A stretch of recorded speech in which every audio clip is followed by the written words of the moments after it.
it comes to business, and I still think of a lot of things traditionally.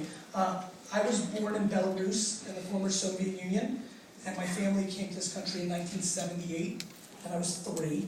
And we didn't have a lot of stuff, meaning money, and we lived in a studio apartment smaller than this stage with 7 family members, and it was pretty brutal. My dad got a job as a stock boy in a liquor store in Clark, New Jersey, and he did the American dream thing and became a manager, and very much my parents are my heroes. I was one of the first kids on the block to have Nintendo, so we did well. I was 86, so we did some damage in those 8 years. And I, during this time, was doing my DNA thing, and I'm going to talk a lot about DNA, I think, a little bit today. I had 6 lemonade stands, so multiple locations. I understood how to grow businesses. And they were called Gary's Lemonade Stands, so I was already into branding. And then, in 6th and 7th grade, 7th, 8th grade, I had a large baseball card business. I was making $2,000 a weekend selling baseball cards. Which, when I was getting those D's and F's and my teachers were razzing me, I remember sitting in class and saying, okay, I'm making $2,000, every weekend at the mall. There's 52 weeks, I'm prorating over $100,000. I don't know what they're busting my chops for. So I was always in that mindset. Then I turned 15, and being the oldest immigrant son, you go work for the family business. So my dad dragged my ass out of the greatest moments of my life, being in a mall and making straight cash. And he was paying me $2 an hour to bag ice at Shoppers Discount Liquors in Springfield, New Jersey. It was devastating. And I would cry all 45 minutes to work and back. And it was the worst, and I hated it with every part of my life. And, but I had no choice, and I continued to work there. Luckily, I started working at the register a couple years later, and after I lost all my money playing scratch-off tickets, I would just had nothing to do, so I started reading the Wine Spectator. And because Shoppers Discount Liquors was in the Short Hills, Millburn, Summit area of New Jersey, where there was a couple bucks, we had wine clientele, even though we were a liquor and beer store. And what started happening was, I started seeing these ratings, 91 points, 92 points. If you ever been in a wine shop, you've seen the tags.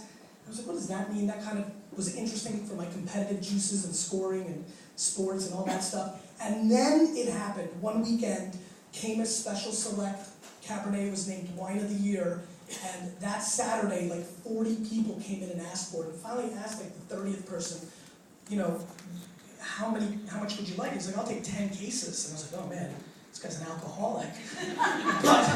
but what he said to me was really interesting. He said, I was like, why do you want so much? Big party? He said, no, I collect it. And then I was like, okay. Opus 1, Silver Oak, Caymus, Pete Rose, Ken Griffey Jr., Wayne Gretzky, same shit. So that hooked me, the fact that people collected wine. So I got involved in my family business, and I launched WineLibrary.com in 1997, which was very early on, and I took over operations in 1998. Full-time, and from 1998 to 2005, I grew Wine Library, because I rebranded it to Wine Library, from a $3 million a year to a $60 million a year business. And so that was good, and everybody was happy with me.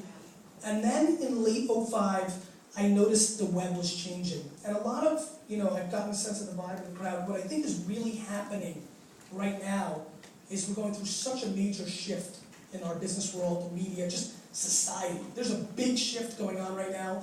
I think it's underrated. I'll get to that in a minute. It's much bigger than I think it's even getting credit for. But I noticed the web was changing. I started seeing things like Friendster and YouTube and all these things. It became more social. See, what the web is today, what I saw it was doing in 2005 and where it was going was, the web prior to that, in a lot of ways, is doing what I'm doing right now. People and brands and businesses were giving presentations. You put out content and people consumed it, like TV and newspapers and all that. What we're living in now is, unless you have skills to work a cocktail hour or work the room, you can't be in play. That's the shift. We have gone from being either individual or as businesses, from giving presentations to now to succeed, we need to work the room. The reason I want to kind of wrap this up and get into Q&A is I don't want to give you any more presentation. Great, I had a baseball card business, and then I built a big business. It's more about what you want. In '07, when I was talking about Twitter to all these business, you think it's hard convincing people Twitter means something now? Try telling people Twitter was important in 2006 like I was. It's not about what you say. It's not about you taking a crap or buying pizza. It's about you listening. That's the game. The brands and the businesses that listen, search.twitter is the game, not twitter.com, or now it's just on their homepage. Now they've shown you their cards. Twitter's good because you can go there, you go into search, and I typed in 2007 when it was surmise.com, some of you might remember, because Twitter search didn't really work. They bought Surmise. I lived in Surmise. All I did was type in wine, Cabernet, Chateau de Pop, Bordeaux, paid attention to what people were saying, and engaged. Answered their wine questions.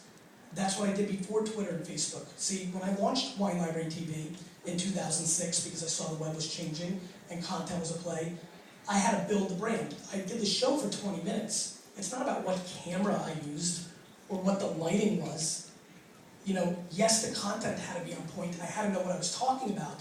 But it was the 17 hours a day that I spent engaging with consumers. And Twitter wasn't out yet, really. And I didn't want to go into Facebook because I didn't want to be the creepy old guy selling wine because it was still a college play at that point. So all I could do was go to blogs and forums and engage. These tools that get so much credit and probably so much of the talk right now, Facebook and Twitter and Ustream and YouTube and all that stuff, WordPress, they're tools. Twitter is a freaking marker. Facebook is Scotch tape. They're tools. How you use them is the game. So that's what I did. I think I used them well because I listened and I built brand through those spaces. Do I think it's awesome that I have 800,000 followers on Twitter? Yes. Do I think it defines my brand? Absolutely not. It's about the emails that I get every day and engaging with customers. And the opportunities that it affords me. To me, we are living in such an amazing time where all of you are personal brands, whether you like it or not. When I hire people for VaynerMedia, the consulting company that my brother AJ and I just started, and we're consulting for a lot of major Fortune 500 brands and celebrities. When we hire, we don't look at resumes, because that's great and fine. We can find so much about the people we're interviewing online. Your Google search results are your resume. Everything you do online is your legacy and your brand. If you're not speaking in these spaces, it's a very detrimental thing to do. And you know what I hate is that everybody thinks it's a young person's game. I mean, I understand why people think that, but all these whiz kids that are 25 and 23 and building all these things, they're great. And I think they're seeing a lot of things, and plenty of them are going to win, and some aren't. But, maybe this is where my Eastern European old school comes in, but experience is a son of a bitch. I mean, my 10 years as being, running a retail store, honestly, fundamentally makes me a better businessman than the far majority of the people that I interact with every day. Building a real business and having 100 employees is a factor. Now that I'm consulting, every day I'm learning. Every day I'm learning what works within corporate America, right? I don't like it. It's not very entrepreneurial. It's full of a ton of shit. But it's a landscape. It is a playing field, and if you want to be successful in it, you've got to play. And I think that there's an enormous oversight by a lot of people right now of what experience and skill set is. And I think that you've got that side that thinks people are too old or don't get it. And on the flip side, I think you've got people who are experienced that think that, this stuff is not that important or it's silly. It's not silly. These platforms are going nowhere. What's silly is not understanding that in 7 years, the TV industry is screwed up, in big trouble. What's silly is not paying attention to the space, like paying attention to a site like Boxy. How many of you guys know what Boxy is? B-O-X-E-E, raise your hand. Really raise your hand. We're talking about 7%. Write it down, understand what it means. I don't know if Boxy is Friendster or Facebook, but I promise you, the concept